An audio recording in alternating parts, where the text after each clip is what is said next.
अस्सलाम वालेकुम सरकार आज की वीडियो में मैंने 3 तरीके बताए थे आपको इससे पहले वाली वीडियो में कि पहले कंपनी किस तरह बुलाती है और एक एजेंट किस तरह बुलाता है और एक तरीका उसमें रह गया था जो मैं इस वीडियो में आपके साथ शेयर करूंगा।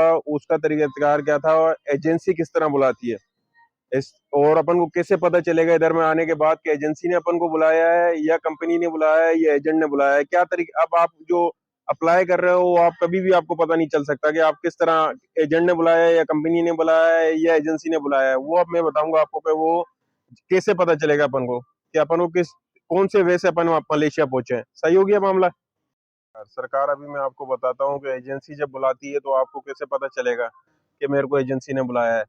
जब बुलाती है, जब एजेंसी का जो तरीकाकार है, जो पाकिस्तान में जो आपने देखा होगा मुल्तान में, लाहौर में या इस्लामाबाद में अक्सर जो ऑफिस खोल के बैठे हुए हैं और उन्होंने इश्तिहार लगाया हुआ है, अखबार में भी इश्तिहार आता है कि भाई इतनी तनख्वाह मिल रही है और इतनी तनख्वाह मिल रही है, ये वाला वीजा है, मैन्युफैक्चर का वीजा है या पेट्रोल वाला वीजा। अक्सर अभी जो पीछे कुछ महीनों में पेट्रोल का वीजा बड़ा फेमस था अभी पाकिस्तान में। तो अपन हर किसी के पास बोला पेट्रोल वाला वीजा है भाई, मेरे पास इतनी तनख्वाह मिलेगी और वो सारा पैकेज आपको बता के वहीं पर ही बता देते हैं।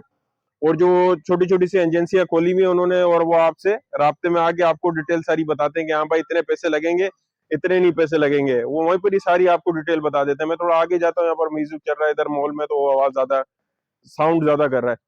तो क्या करते हैं वो ये एजेंसियां जो उन्होंने खोली हुई हैं, जो मलेशिया एजेंसियां, जो मलेशिया में एजेंसी है और जो पाकिस्तान में एजेंसी खोल के बैठ जाते हैं ना, और जो यहाँ से यही कहने का मकसद है, यहीं से जाके उनके वो लाइन बन जाती है तो वहां जाके वो एजेंसी खोल के बैठ जाते हैं। तो वो एजेंसी जो करते हैं, वो जो काम कर रहे हैं और ये जो काम कर रहे हैं सेम वर्क कर रहे होते हैं।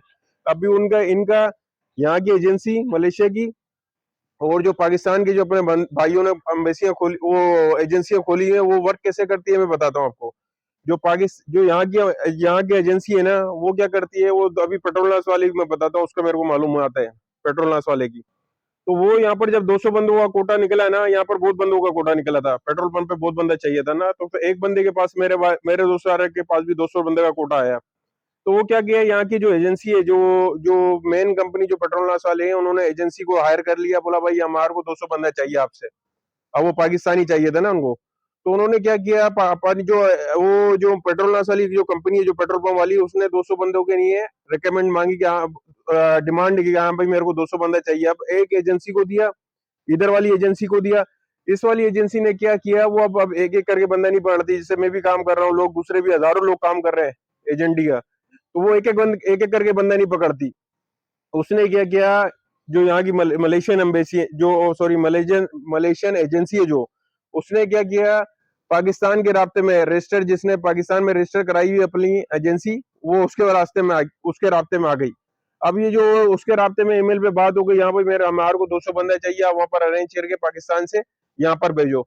तो यहाँ पर ये जो एजेंसी यहाँ से मलेशिया से बोलती है ना कि 200 मेरे को बंदा चाहिए, डिमांड है मेरी 200 बंदे की, तो वो जो पाकिस्तान में अपने भाई जो दुकानों में एजेंसियां खोली हुई है, वो जेन्युइन काम कर रहे होते हैं, वो टोपी नहीं कर रहे होते, क्योंकि उनको सारी डिटेल पहुंचती है।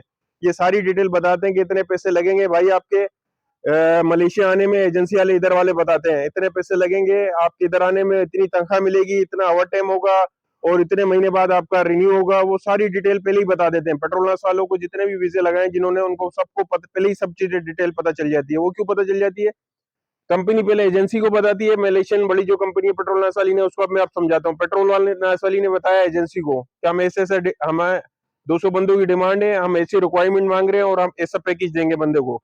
सही हो गया। अब ये जो एजेंसी है, ये अपने जो पाकिस्तान में एजेंसी है, जो छोटी मोटी एजेंसी है जो खोल के मेरे भाई लोग बैठे होते हैं ना, जो एक दुकान में और जो पेपरों में आ रहा होता है, या दुकानें खोल के बैठे हुए और बोले कि हम बंदा भेज देंगे, वो उनके पास यही लाइन होती है जो यहाँ पर एजेंसी इनसे अटैच होती है। वो मेरी तरह बंदा अटैच नहीं होता है कि मैं उनको बोलूँ कि 200 बंदा भेज दो इधर में, ऐसा नहीं है। वो सारी डिटेल आपको जो एजेंसी वाला उधर बता रहा होता है कि भाई मैं वहां पर भेजूंगा, इतने पैसे लगेंगे, इतनी तनख्वाह मिलेगी, इतना ओवर टाइम है और इतना खाने का है, और 1 साल के बाद रिन्यू का इतना पैसा, वो सारा आपको बिठा के ऑफिस में बता देगा। क्योंकि वो सारी कंपनी सारी एजेंसी को बताती है, एजेंसी पाकिस्तान वाली एजेंसी को बताती है, और पाकिस्तान वाली एजेंसी जो रजिस्टर होती है, वो जो जेन्युइन काम कर रही होती है, वो अपने आगे बंदे को, जो बंदे आपसे जो एक एक बंदा, दो दो बंदा, पांच पांच बंदा जो जमा करके फिर वहां से फ्लाई करा करा के भेजती है, वो फिर वो अपन को बता देते हैं कि यार सारा डेटा इस तरह इस तरह इस तरह सारा डेटा है।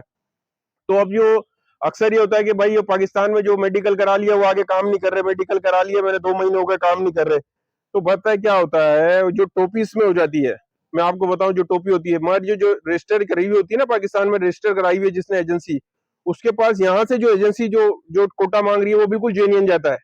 और वहां से फिर अब जो यहाँ पर जो एजेंसी वाले जो यहाँ के जो एजेंसी है वो जो पैसे मांगती है ना, वो मांगती है, जैसे मैंने पहले बताया कि 4 लाख रुपए पाकिस्तानी डिमांड चल रही है वीजे की। तो वो 4 लाख रुपए एक बंदे पे मांगती है कि भाई 4 लाख रुपए आपने देने हैं, और एक जितने भी बंदे 10 बंदे 20 बंदे उसकी हमने आपको कॉलिंग दे देनी है और सारा प्रोसीजर हमने करा के देना है, एजेंसी बोलती है। मगर जो 4 लाख रुपए उससे पहले मांग रही होती है पाकिस्तान वाली एजेंसी से, वो पाकिस्तान वाले अपने वहां टोपी कर जाते हैं एजेंट। वो क्या करते हैं कि आपसे सारा डेटा आपको बिल्कुल जेन्युइन शो कराते हैं, क्योंकि वो पीछे से सारा डेटा जेन्युइन शो हो रहा होता है। हर हर जो पीछे से पूरी जो चेन चलती हुई आ रही है वो बिल्कुल जेन्युइन है।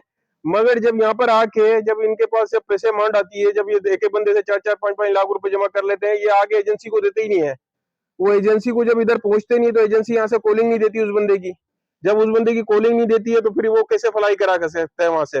वो भले से आपको फिर जो मेडिकल करा के 2-2 महीने 3-3 महीने जो बिठा के रखते हैं ना वो जो एजेंट लोग, उनका यही यही फॉल्ट होता है कि वो यहाँ से तो उनके पास लाइन होती है और वो टोपी नहीं कर रहे होते, मगर जब उनके पास पैसे आ जाते हैं और वो पैसा खाने का गेम बनाने की शुरू कर देते हैं, तो वो एक बंदे से 4-4 लाख रुपए जमा किए और सारे पैसे लेके जेब में डाल लिए।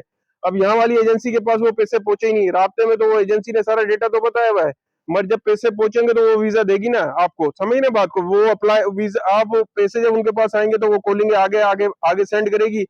वो जो आगे जो एजेंसी पाकिस्तान में रजिस्टर एजेंसी है वो आगे अपन बंदों को अपने हाथों में देगी, और एजेंसी कहने मकसद है कॉलिंग आती है उसके 1.5 से 2 महीने में आप फ्लाई कर जाते हो। तो जब वो कॉलिंग ही नहीं आती है तो फिर वो लटका के रखते हैं, लटका के रखते हैं, लटका के रखते हैं, तो वो ये वहां जाके टोपी हो जाती है। यहाँ से बिल्कुल जेन्युइन काम हो रहा है। मैं आपको बताने की कोशिश कर रहा हूँ कि जो आगे जो बंदे हैं वो टोपी कर रहे हैं अपने साथ, यहाँ से जो जो सारा डेटा पहुंच रहा है वो बिल्कुल जेन्युइन होता है। सही हो गया, थोड़ा सा और डिटेल में बताता हूँ आपको।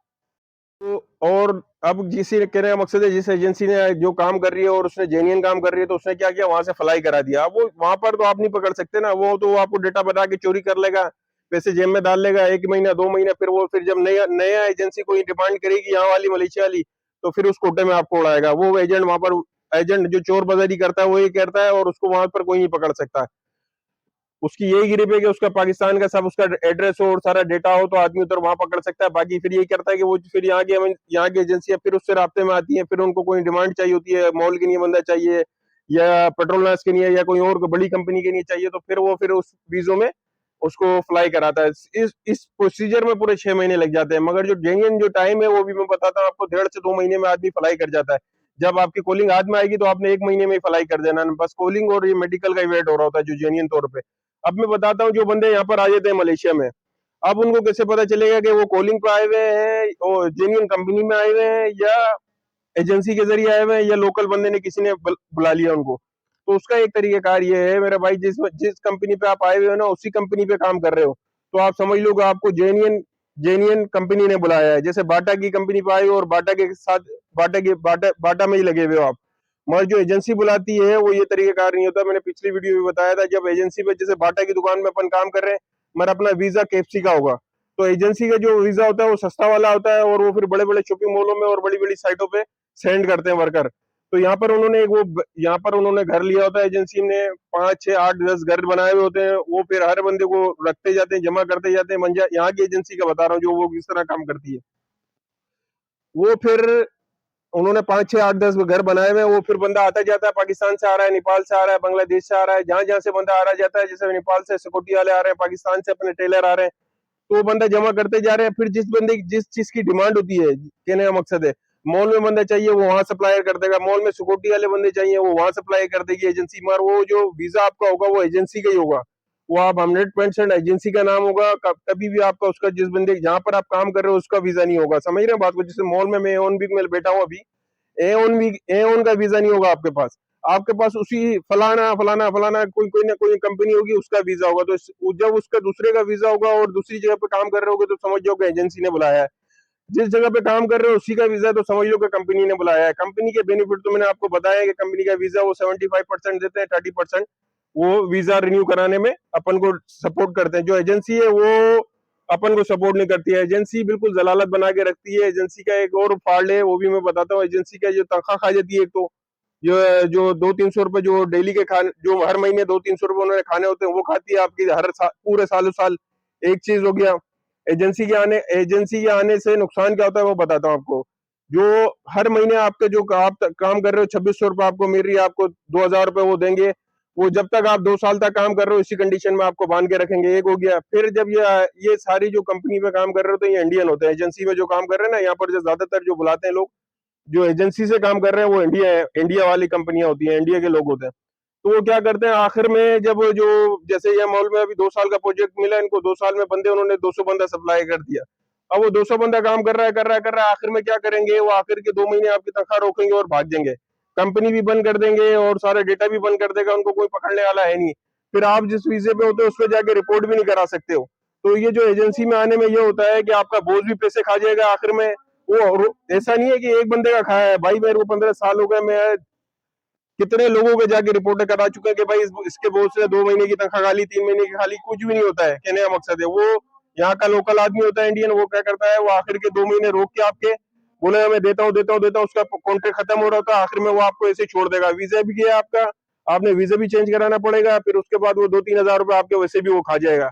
जो आपकी तनख्वाह बनेगी 4 हजार रुपए, आप यहाँ पर कुछ नहीं कर सकते हो। तो ये भी एक बहुत बड़ा नुकसान होता है जो एजेंसी में आने का। मगर ज्यादातर जो काम अभी जो पाकिस्तान से जो अपने काम कर रहे हैं, जो वहां से एजेंसी में भेजते हैं, जो अपने भाई बंधु जो जो दुकानें खोल के बैठे हुए हैं पाकिस्तान में, उनके जरिए आप कभी भी नहीं आओ। मैं आपको भाई वाला मशवरा दूंगा। जो दुकानें खोल के बैठे हुए और जो बोलते हैं कि हमारा को इधर तक, जो पेट्रोल वाले आ रहे थे अभी, वो सारे एजेंसियों के जरिए आ रहे थे। आपने ज्यादातर जैसे आना है भी है मलेशिया, तो किसी के भाई की रेफरेंस से आओ, किसी के कजन के रेफरेंस से आओ, या किसी के दोस्त से रेफरेंस से आओ, नहीं तो हमसे कोई राब्ते में आओ, इंशाल्लाह हम आपकी हेल्प करेंगे जो हम कर सकते हैं। मगर कभी भी एजेंसी से नहीं आओ। एजेंसी से आपकी तनख्वाह भी मरती है और हर महीने टू महीने उसके आपके पैसे भी आपके जाया और होते हैं। सही हो गया। मेरे को दुआ में याद रखो, अल्लाह ताला आपके और मेरे कामों में आसानी पैदा करे। मेरे राब्ते में आना है तो मेरे मेरी पहली वीडियो पे मैंने अपना नंबर चढ़ाया हुआ है, मेरे उससे वहां से नंबर लेके मेरे मेरे चैनल को सब्सक्राइब करो और मेरे राब्ते में आ जाओ। अल्लाह ताला आपके और मेरे कामों में आसानी पैदा करे। इंशाल्लाह फिर मुलाकात होगी। अस्सलाम वालेकुम।